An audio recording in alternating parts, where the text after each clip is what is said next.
जो अगला सम हम लोग डिस्कस करने जा रहे हैं वो भी अच्छा खासा ही सम है, इस पर थोड़ा सा ध्यान रखना है बस, और कोई दिक्कत नहीं है। चलिए, एक क्या बोला है, एक मैट्रिक्स है, तो मान लेते हैं एक मैट्रिक्स है जो A is equal to, matrix कुछ ऐसा होता है A11, A12, A13, A21, A22, A23, A31, A32, A33। इससे बोला है अगर नंबर ऑफ रोज जो है is greater than number of column जिस जगह पे, तो वो वाला एलिमेंट जीरो हो जाएगा। Aij is equal to zero. जैसे 21 जीरो हो जाएगा, 31 जीरो हो जाएगा, 32 जीरो हो जाएगा। तो यानी फाइनली ये कुछ ऐसा दिखने में होगा, A11, A12, A13, A21 की जगह पे zero, zero, zero, A22, A23, A33। ये हम लोग अगर रिजॉल्व करेंगे, अगर इसका अगर हम लोग जो है इसमें फिर क्या बोला है, consider this matrix equal to this this this.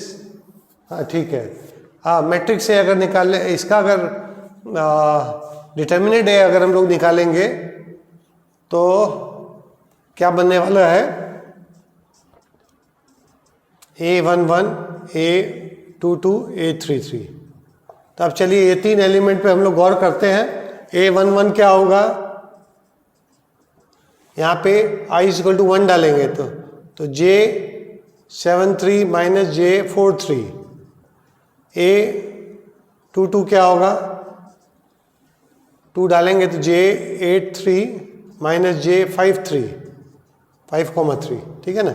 उसके बाद 3 डालेंगे तो ये बनेगा J9,3 माइनस J3 6,3, ठीक है। अब J7,3 इसका डेफिनेशन यहाँ पे अवेलेबल है, तो दिस इज इक्वल टू, आप ध्यान से देखिएगा, 7,3, तो 7,3, तो 7 नीचे चला गया, 3 ऊपर आ गया, बराबर। x टू द पावर 3, नहीं x सॉरी n जो है, ये 3 जो है नीचे जाएगा, सॉरी 3 यहाँ पे आएगा, 3 और ये 7 आएगा, माइनस 4 3, तो ये भी डाल देते हैं, 1/2 0, x to the power 4, x to the power 3 minus 1 dx। तो चलिए इसका वैल्यू निकल के आ गया। सिमिलरली यहाँ पे 3 तो सब जगह कॉमन है, 8 5 9 6 का निकालना है, वो भी निकाल लेते हैं।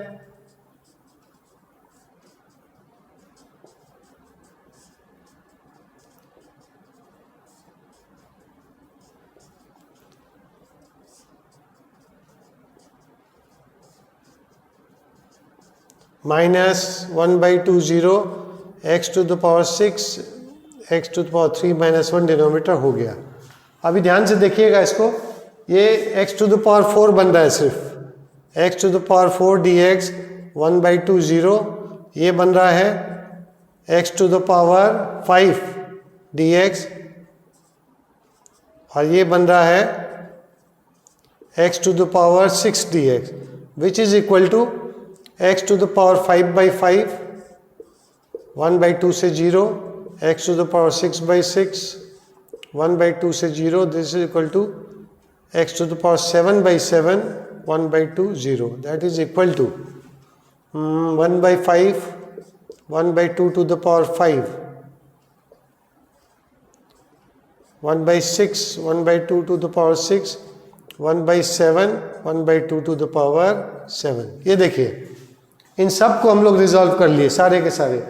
ये 7 3 था, 7 क्या है, n यहाँ लगा दिए, ठीक है ना, और ये जो है हमारा m क्या है, 3 है, तो 3 यहाँ लगा दिए, माइनस किए, x to the power minus x to the power 7 minus x to the power 4, x to the power 4 common निकाला, और न्यूमरेटर डिनोमिनेटर में x to the power 3 minus 1 हो गया, काट दिए, खत्म काम। तो हम लोग का बचा x to the power 4 dx। Similarly ये x to the power 5, x to the power 0, उसके बाद लिमिट्स लगाए, लिमिट्स लगा के सॉल्व कर दिए। अब इस पे आ जाते हैं, a is equal to A11, A22, A23, that is equal to 1/5 into 1/6 into 1/7 into 1/2 to the power 5 6 7 5 6 11 18, तो ये कितना हुआ 210 1/2 टू द पावर 18, ये हमारा ए आया। ठीक है, अब तो हम लोग का काम आसान हो गया। हम लोग से पूछा क्या है, A D J A inverse, ठीक है, दैट इज इक्वल टू तो ए इनवर्स का स्क्वायर,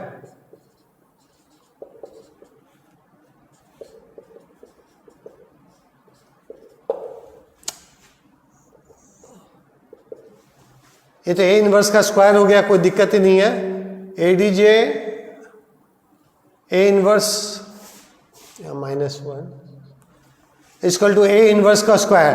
अब ए इनवर्स स्क्वायर आपको मालूम है, this is equal to 1/a का स्क्वायर, और ए का वैल्यू हम लोग के पास में दिया हुआ है। So this is equal to 210 into 2 to the power 18 का होल स्क्वायर। अब इसको रिजॉल्व करना होगा। अब इसको रिजॉल्व किए बिना, अच्छा यहाँ पे 105 में भी आंसर आ रहा है, तो 105 करने से क्या आएगा, देखिए 105 का square into 2 to the power 36, और यहाँ से 4 आ गया है into 4, so this is equal to 105 square into 2 to the power 38 answer. ये वाला आंसर लग रहा, हाँ ये वाला आंसर टू एकदम बराबर आया, answer D 105 square into 2 to the power 38। तो ये नोट कर लीजिए, ये एक अच्छा सम है। देखिए उसमें थोड़ा सा मैट्रिक्स का भी यूज दे दिया। नॉर्मली मेंस में 2 चैप्टर एक साथ नहीं यूज करते हैं, वो लोग क्वेश्चन नहीं देते हैं एक साथ मिला के, लेकिन दे दिया। लेकिन क्वेश्चन का लेवल देखो अच्छा ही था। Thank you very much for being with me. Like कीजिए, सब्सक्राइब कीजिए।